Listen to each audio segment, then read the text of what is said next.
सुबह का वक्त था। चारों तरफ तेज धूप थी।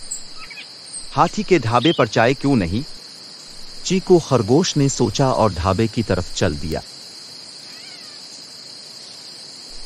नमस्ते एनी भाई। हेलो चीकू, आप कैसे हैं? मैं ठीक हूँ, मुझे एक कप चाय दो, मुझे जाना है।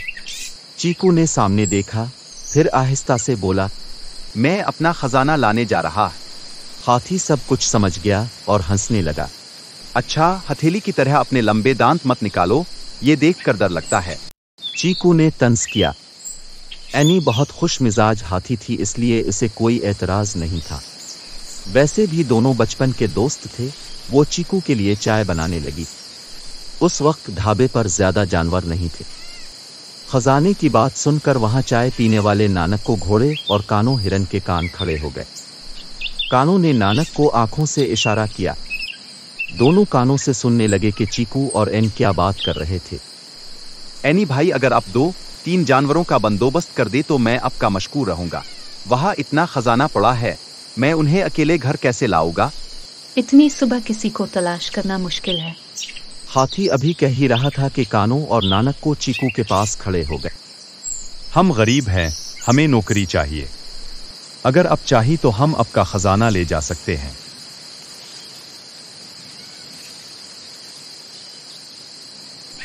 ठीक है, हमें बहुत सफर तय करना है, तो तुम लोग भी चाय पी लो, मैं तुम्हें दरमियान में कुछ नहीं खिलाऊंगा।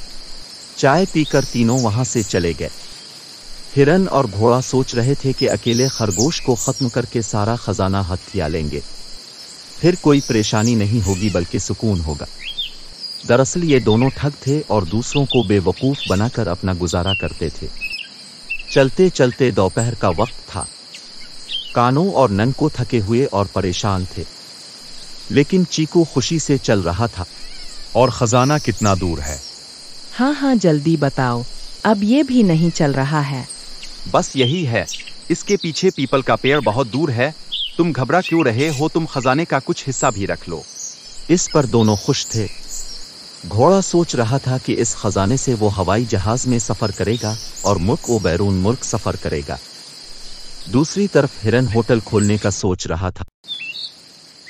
अचानक चीकू एक खेत के पास रुककर बोला, लो, हम खजाने के पास आए हैं। ये तो चुल्लू जल्दी से बेलचा खूंदते हैं, वरना खजाना कैसे मिलेगा?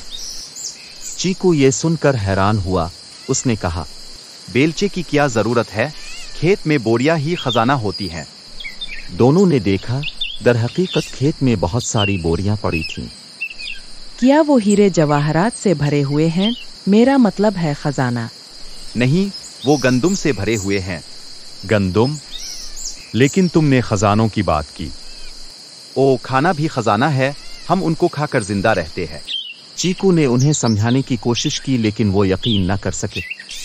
ओ हक, तुमने असल खजाना कहीं और छुपा रखा है। खामोशी से हमें जगह बताओ, वरना ये तुम्हारे लिए ठीक नहीं है। घोड़े ने उसे धमकी दी, लेकिन चीकू अपनी बात पर डटा रहा। घोड़ा गर्म हुआ और उसे मारने के लिए भागा। हाथी बीच में आया और घोड़े को रोका। मुझे पहले ही तुम्हारी नियतों पर शक था, इसलिए मैं तुम्हारा पीछा कर रहा था। मेरे पास वाकई कोई खजाना नहीं है। मैं खाने को खजाना समझता हूँ क्योंकि हम उन्हें खाकर जीते हैं। हमें मुआफ कर दो। किन्नू घोड़ा भी बात समझ गया।